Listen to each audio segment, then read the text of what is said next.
Assalamualaikum warahmatullahi wabarakatuh. Halo adik-adik semua, bertemu kembali dengan saya Kak Farohi. Pada kesempatan kali ini, kakak akan menyampaikan materi tentang kartografi atau perpetaan. Nah, tahukah kamu siapa yang menemukan peta pertama kali di dunia? Bagaimana sejarahnya? Nah, adik-adik kepo kan? Nah, yuk kita belajar bersama. Pernahkah teman-teman membayangkan jika dalam suatu perjalanan tidak menggunakan peta Google, tentu kita akan sangat kesulitan menemukan suatu tempat, apalagi untuk menuju tempat baru. Dijamin kita akan kebingungan. Ternyata perkembangan peta yang saat ini di genggaman kita adalah produk jelmaan dari peta konvensional karya seorang bernama Syarif Al-Idrisi yang dahulu menggambarkan dunia melalui peta kasar dan replika bumi dari perak seberat 400 kg. Simak kisahnya berikut ini. Syarif Al-Idrisi, seorang pakar astronomi dan geografi yang hidup pada tahun 1100 sampai dengan 1166 Masehi. Al-Idrisi muda lahir dan tumbuh di Setbah, sebuah kota perbatasan antara Maroko dan Spanyol. Dia kemudian mengambil pendidikan di Andalusia, tepatnya di Cordoba, sebuah kawasan Spanyol yang saat itu dikuasai oleh umat Muslim. Al-Idrisi sendiri adalah orang yang sangat menyukai tantangan. Ketertarikannya dalam bidang astronomi membuat Al-Idrisi tercatat pernah mengembara ke Spanyol, Portugal, Prancis, dan Inggris. Pada usia 16 tahun, ia sudah mengunjungi Anatolia atau yang sekarang kita kenal sebagai Turki. Tidak lupa pula ketika dia mengembara, dia membawa senjata andalannya, yaitu pena dan kertas.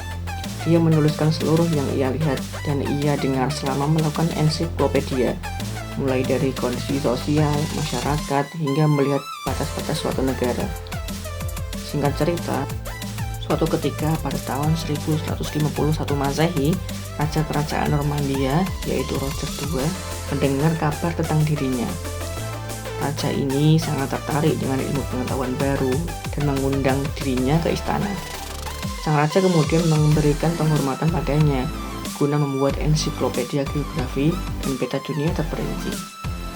Perlu kita sama-sama ketahui bahwa pekerjaan membuat peta adalah pekerjaan yang sangat berbahaya kala itu. Karena pembuat peta saat itu adalah orang yang sangat berani, juga harus menempuh perjalanan darat dan laut yang begitu jauh dan menantang untuk membuat peta dunia.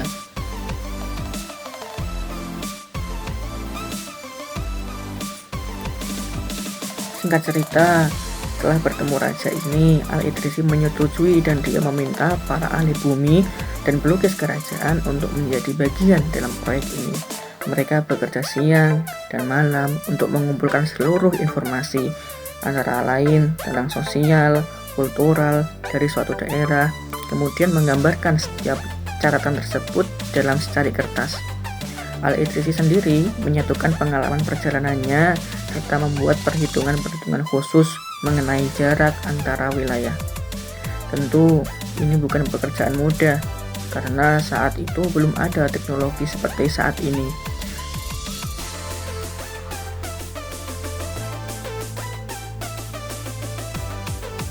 Secara garis besar, referensi yang digunakan Al-Idrisi dalam proyek ini adalah antara lain 1. Hasil ensiklopedia selama menjelajah dunia. 2. Hasil maklumat atau gambar-gambar para pakar kerajaan. 3. Buku-buku penting terkait ilmu geografi. Waktu terus berjalan. Al-Idrisi berhasil menyelesaikan sketsa peta kasar dunia. Dia kemudian menuliskan di sebuah papan gambar. Lalu mulailah ia membuat peta secara lengkap. Setelah pembuatan dan penyempurnaan peta ini, kemudian Raja Roger meminta lagi untuk dibuatkan sebuah replika yang menggambarkan bumi secara keseluruhan. Singkat cerita, kerajaan menghubungi para pengrajin perak untuk memindahkan peta milik Al-Idrisi, lengkap dengan garis batas-batas negara, lautan, garis sungai, jurang, semenanjung, dan pulau-pulau. Al-Idrisi menjelaskan bahwa bumi itu bulat seperti bola, yang tentu berlawanan dengan kepercayaan semua orang Eropa, yang mana meyakini bumi itu datar. Sebagian orang tidak setuju dengan itu, dia diremehkan saat itu. Tapi atas kegigihan dan keyakinannya, dia tetap melanjutkan proyek ini. Perlu diketahui bahwa perak yang digunakan untuk membuat replika bumi ini terbuat dari 400 kg perak. Kemudian dia melengkapi karyanya tersebut dengan sebuah buku yang informatif. Buku ini berisi gambaran detail dari sebuah kota. Misalnya, dia menyebutkan negara Inggris yang merupakan kawasan dengan penduduk yang padat serta dipenuhi gedung-gedung besar. Dia juga menyebut kota bernama Chartres yang disebut sebagai pasar pertanian. Selain itu juga menyebut kota Roma. Kota ini dianggap sebagai kota orientalis dengan adanya 1.200 gereja dan jalanan yang diaspal dengan marmer. Setelah itu buku itu selesai, lengkap sudah mahakarya Al-Idrisi yang kemudian dunia mengenalnya sebagai Tabula Rogeriana.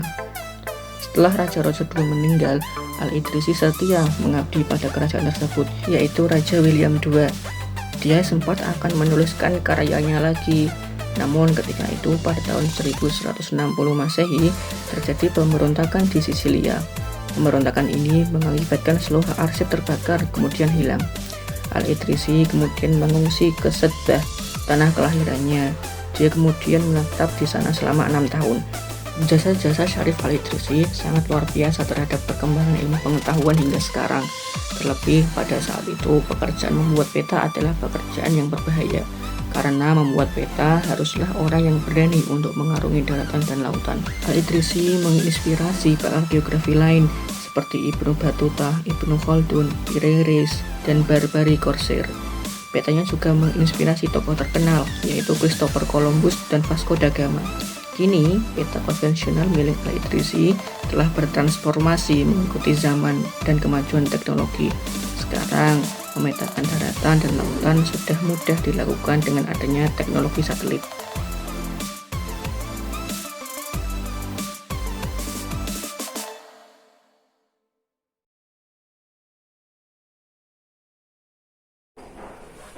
Oke adik-adik, gimana? Sudah tahu kan siapa penemu pertama kali peta atau ilmu kartografi di dunia?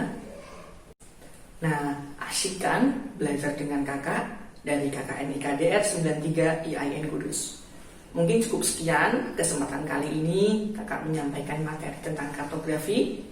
Kurang lebihnya mohon maaf. Sampai ketemu lagi di video selanjutnya. Terima kasih. Wassalamualaikum warahmatullahi wabarakatuh.